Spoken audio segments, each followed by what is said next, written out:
My name is Joe Arkovich. I've been working in the game industry for about 4 years. I started at EA and I currently work for Sledgehammer Games. Joe, thanks for being here today to talk to me and to our students who will be viewing this video in a little while. We've heard that getting into the game industry is very challenging and requires a lot of networking skills. And I wondered if you could tell us what some tips are for students who are a little shy or reserved and don't feel confident about approaching employers at conferences or at IGDA meetings. Well, I think the first thing is that shyness is very common with people in the game industry, especially creative people, engineers, animators. They tend to, well, not so much with animators, but they tend to be reserved people, and it is hard. And I think that the thing to keep in mind is to just be honest about who you are, not feel that you need to be something for somebody.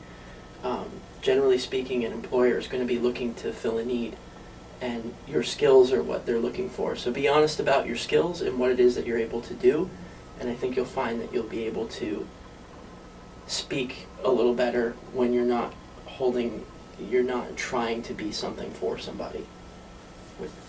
Great. That reminds me that we've heard recently that students at conferences should not identify themselves as students. Do you agree with that or not? I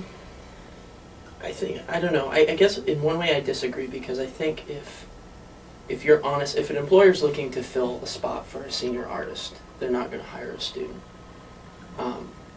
Conversely, if they're looking for interns or if they need more junior level positions, then they might perk up at the idea.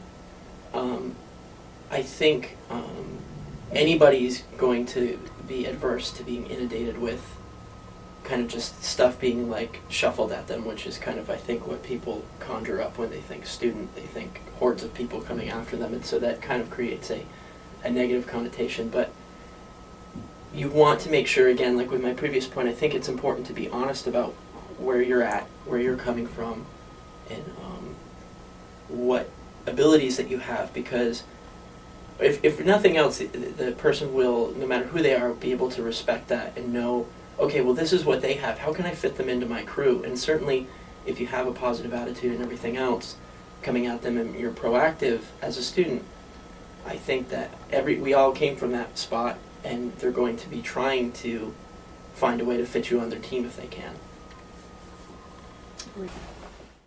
Joe, what are some presentation skills that all job seekers, no matter if they're game students or other majors, need when they go off to a conference or to a networking event?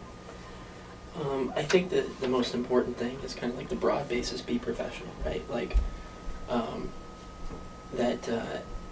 networking it shouldn't be about forming connections, so to speak, as it is kind of forming relationships with people. And as such, you would kind of want to approach that as you would approach anything where you're meeting somebody and wanting to create a good impression. And so if you're coming at something with being professional, it's you want to be on time, you want to keep yourself together, keep yourself clean, showered, on the basic level.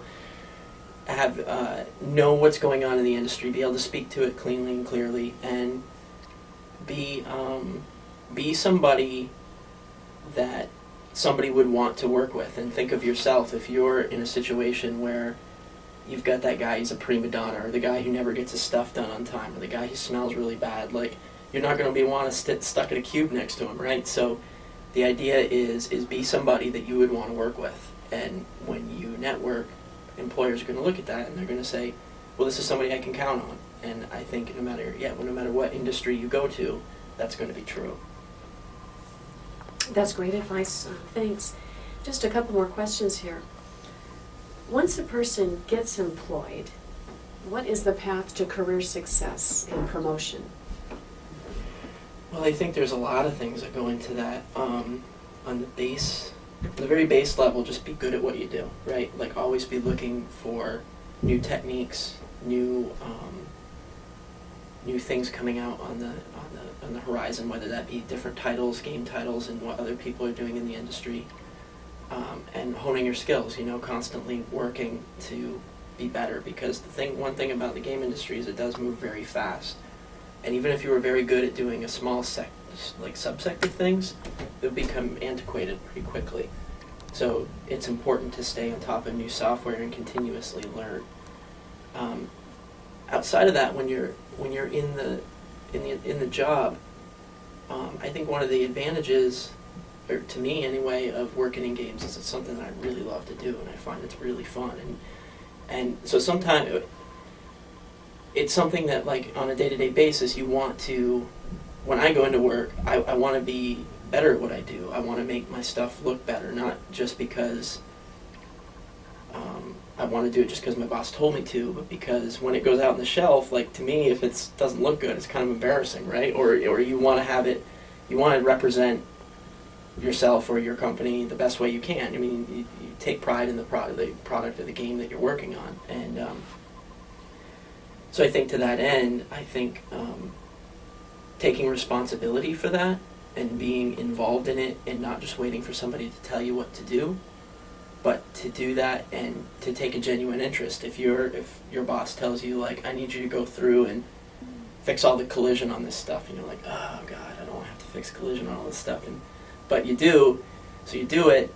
And as you're doing it, if you find something where it's like, oh, wait a minute, this other thing isn't working, or I see that this texture is wrong, or something like that, then fix it or bring it to somebody's attention. Be proactive for that kind of thing, and don't let stuff like that slip by. And I think that if you are a team player like that, over time, it gets noticed. Maybe not right away, but it will get noticed.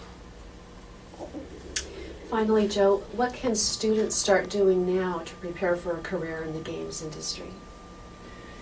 I think now, while you're in school, is the most important time to push yourself in directions that you might be uncomfortable with, right? So if you're used to doing, vehicles all the time, you model vehicles, then try doing something different with it. Maybe it's you try something that's high res, right? Or you try doing characters, or you try animating or something. Try to explore a lot of the different avenues.